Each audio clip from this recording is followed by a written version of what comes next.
दो कौड़ी का घटिया आदमी था औरंगजेब। हमारा आदर्श नहीं हो सकता। इनकी औकात इनको दिखानी पड़ेगी। नहीं बोली तुम्हारी औकात मुझे पता है गौरव भाटिया, तुम कितने बड़े अभी मजा आएगा ना भिड़ो। औकात शौकात की बात मत कीजिएगा।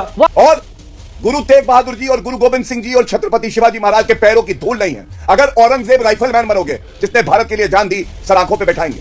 अगर औरंगजेब शासक को अपना आदर्श मानोगे तो कुचल देंगे। हमें अपनी संस्कृति पे बहुत नाज है। इनको औरंगजेब और अकबर अच्छे लगते हैं। और अगर बहुत कुछ नहीं कर सकते और बहुत कुछ देख नहीं सकते तो संभाजी महाराज के बारे में जो फिल्म आई है छावा, उसी को जाकर देख लो।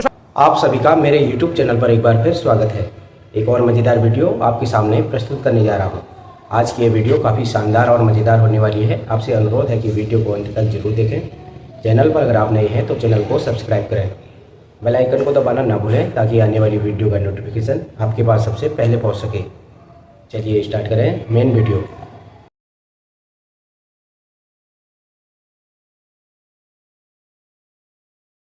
कांग्रेस के सरकार के पूर्व विदेश मंत्री नटवर सिंह ने one life is not enough अपनी किताब में लिखा है कि अगस्त 1969 में श्रीमती इंदिरा गांधी बाबर की कब्र पर गई, मत्था टिकाया, उसका सम्मान किया और अपनी हिस्ट्री उससे संबंधित बताई। 1959 में नेहरू जी गए, 2005 में राहुल गांधी गए। ये क्या मंचों का इस्तेमाल हो रहा है भाई? ये देश आपको वोट देता है इस देश की सेवा करने के लिए, आप मुगलों के आगे जाकर मत्था टिका रहे हैं। तब गरीबी और ये तमाम चीजें नहीं आती। अब रेमिटेंस पर और आता हूं। नहीं एक सेकंड, मिडिल ईस्ट से रेमिटेंस इस देश के लिए आता है तो इस देश के लोग वहां जाकर काम करते हैं और काम करके अपने परिवारों को बेचते हैं। कोई कांग्रेस के खानदान से पैसा नहीं आ रहा है वो। और रही बात इंपोर्ट एक्सपोर्ट की, देश सभी देशों के साथ व्यापार करता है। और एक और अंत में चीज, पाकिस्तान का बाबर से और औरंगजेब से क्या लेना देना है भाई? ने पाकिस्तान से मुस्लिम देश है ना, मुस्लिम देश है। अच्छा तो लेकिन वो तो नहीं है। लेकिन बाबर तो पाकिस्तान से नहीं था। नहीं पर कह रहे हैं कि विदेश से जो लोग आते हैं जो आक्रांता है। लेकिन बाबर के समय में पाकिस्तान तो हिंदुस्तान का हिस्सा था, तो पाकिस्तान से कैसे व्यापार बंद हो जाए? नहीं, वो कह रहे हैं कि आज का विदेशी आक्रांता पाकिस्तान। तो उज्बेक से करे ना भाई, कमाल बात हो गई। जहां का वो था वहां से करे।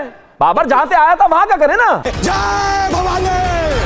आज अगर बाबर और औरंगजेब पे बहस हो रही है तो कांग्रेस प्रवक्ता कह रहा है नहीं हमारे पूर्वजों के बारे में बात मत कीजिए। ठीक है, गजब बात हो गई। फारूक नहीं औरंगजेब पर डिस्कशन हो रहा है तो हमारे पूर्वजों को डिस्कस। अभी अबू आजमी बार बार टिकट भी पा जाते हैं, कुछ बोल दे तो निजी बयान। कितने दिनों तक निजी चलता रहेगा? मणिशंकर अय्यर ने भी यही कहा था कि बाबर और हुमायूं तो देशभक्त हैं, उनके बारे में तो इस तरह की बातें की नहीं जानी चाहिए और धर्म के नाम पर अत्याचार उन्होंने किया ही नहीं। ये भी मणिशंकर अय्यर का ही बयान है। चुल्लू भर पानी में जाके डूब के मर जाओ। अगर औरंगजेब का तारीफ करने के लिए अबू आसिम आजमी पे एफआईआर दर्ज हो सकती है तो औरंगजेब और उनके खानदानियों का साथ देने वाले और शिवाजी महाराज के खिलाफ खड़े होने वाले, संभाजी महाराज की हत्या करने वाले राजपूतों को आप डिप्टी सीएम क्यों बना रहे हैं? इसका जवाब अगर किसी के पास हो तो दे दीजिए। देखिए, सबसे पहले अभी तक जो चर्चा हुई ना, जो तुष्टीकरण की राजनीति करते हैं, जालीदार टोपी पहनते हैं, उनकी हिम्मत नहीं हुई कि औरंगजेब के खिलाफ वो कुछ बोले और कहे जो गुरु तेग बहादुर जी के साथ हुआ, जो छत्रपति शिवाजी महाराज जी के खिलाफ बोल गलत। तो हमें इनकी प्राथमिकता अपनी अपनी बारी में बोलेंगे। अगर आपकी हिम्मत है तो जरा दिया कुमारी और उनके खानदान के खिलाफ बोल दीजिए। सवाल पूछा था उसका जवाब। देखिए, अगर सम्मान नहीं रखेंगे तो इनकी औकात इनको दिखानी पड़ेगी। नहीं बोलेंगे, नहीं। अभी मजा आएगा ना भिड़ो। तुम्हारी औकात मुझे पता है गौरव भाटिया, तुम कितने बड़े औकात पर नहीं आएंगे, मुद्दे पर रहते हैं। अपनी अपनी बारी में बोलेंगे प्लीज। ये तरीका नहीं हो सकता। मैं डिबेट को कैसे लेकर आगे जाऊंगा?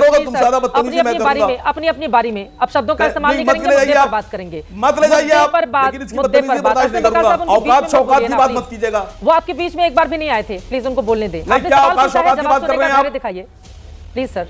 देखिए, सबसे पहले किसी ने यह नहीं बोला कि औरंगजेब एक क्रूर शासक था जिसने अपने पिताजी को जेल भेज दिया, जिसने अपने भाइयों को मार दिया। इनके आदर्श ही हैं, यही क्रूरता इनके अंदर है। और मैं आपको दिखाता हूं। देखिए, पहले इनका चेहरा बेनकाब करते हैं। अकबरुद्दीन ओवैसी कहां पे हैं? औरंगजेब की मजार पे ये देखिए खड़े हुए हैं ना। क्योंकि प्रेरणा कहां से मिलती है? इसी मजार से मिलती है। तस्वीर दिखाइए इनको। उसके बाद यहां पे आके बोले औरंगजेब इनके आदर्श है। ये प्रमाण है और हम लोग के लिए प्रमाण है कि हम लोग छत्रपति शिवाजी महाराज को अपना आदर्श मानते हैं। जय शिवाजी, जय भवानी, जय शिवाजी, जय भवानी। दो कौड़ी का घटिया आदमी था औरंगजेब। हमारा आदर्श नहीं हो सकता।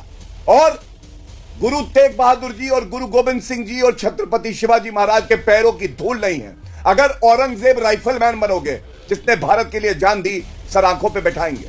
अगर औरंगजेब शासक को अपना आदर्श मानोगे तो कुचल देंगे, क्योंकि ये देश के खिलाफ जाना गद्दारी है। इनको पता होना चाहिए। हिंदुओं का अपमान कौन करता है? अखिलेश यादव स्वयं करते हैं। कहते हैं अयोध्या के नरेश कौन है? अवधेश प्रसाद? नहीं, अयोध्या का केवल एक ही नरेश है, भगवान राम। जर्मनी में कोई भी हिटलर को लेकर अगर तारीफ कर देगा उसको नाजी कहलाता है, और उसकी क्या स्थिति होती है आप सब जानते हैं। हिंदुस्तान में मतलब बाबर के देश में, उज्बेकिस्तान में उसे कोई कुत्ता नहीं पूछता, वहां पर उसके जो मतलब जो आगे के वंशज हैं वो पंचर बना रहे हैं, वो वहां पर जो है सड़कें साफ कर रहे हैं, उनके नाम पर एक वहां शौचालय नहीं बना हुआ, और हिंदुस्तान की पॉलिटिकल पार्टियां उसको महान बताने में लगी हुई हैं, किस एंगल से बताने में लगी हुई हैं। कमाल बात हो गई। यहां पर 135 साल पुरानी एओ ह्यूम की बनी हुई पार्टी कांग्रेस के प्रवक्ता बैठकर कह रहे हैं कि अगर आपको औरंगजेब से इतनी ही नफरत है तो पाकिस्तान से बिजनेस बंद कर दो।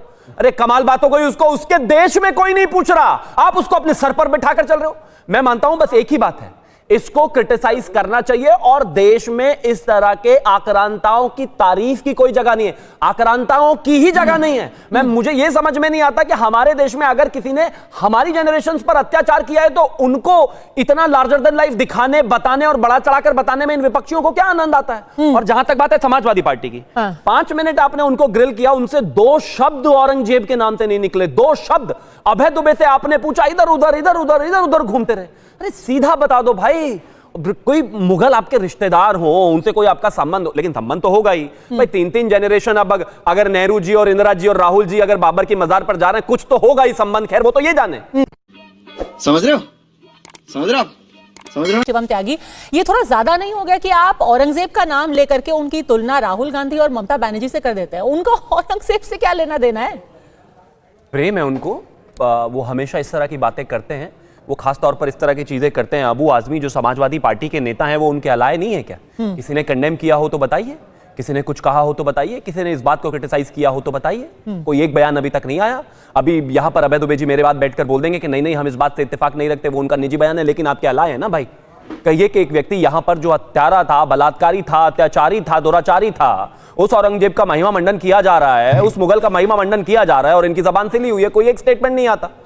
अगर उस औरंगजेब जिसने संभाजी महाराज को 20 दिन तक यातनाएं देने के बाद उनकी हत्या की, तो जाहिर है उससे ज्यादा क्रूर कौन हो सकता है? यही नहीं, अभी और सुनिए।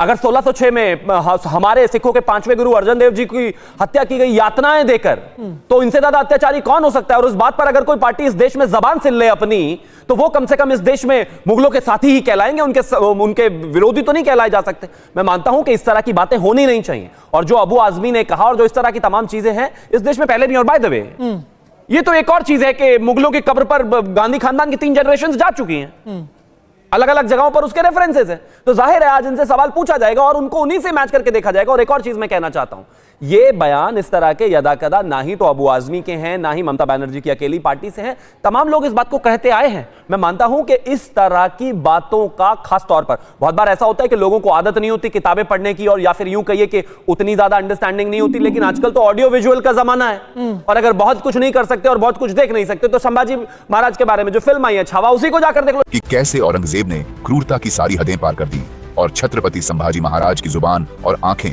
बेरहमी से निकाल दी, और आखिर संभाजी महाराज के पकड़े जाने की असली वजह क्या थी। देखिए इस दर्दनाक और रोंगटे खड़े कर देने वाले ऐतिहासिक अध्याय का चौंकाने वाला सच। औरंगजेब का ध्यान अपने सबसे बड़े दुश्मन छत्रपति शिवाजी महाराज। कैसी लगी आज की वीडियो कमेंट करके जरूर बताएं। मिलते हैं अगली वीडियो में, तब तक जय श्री राम।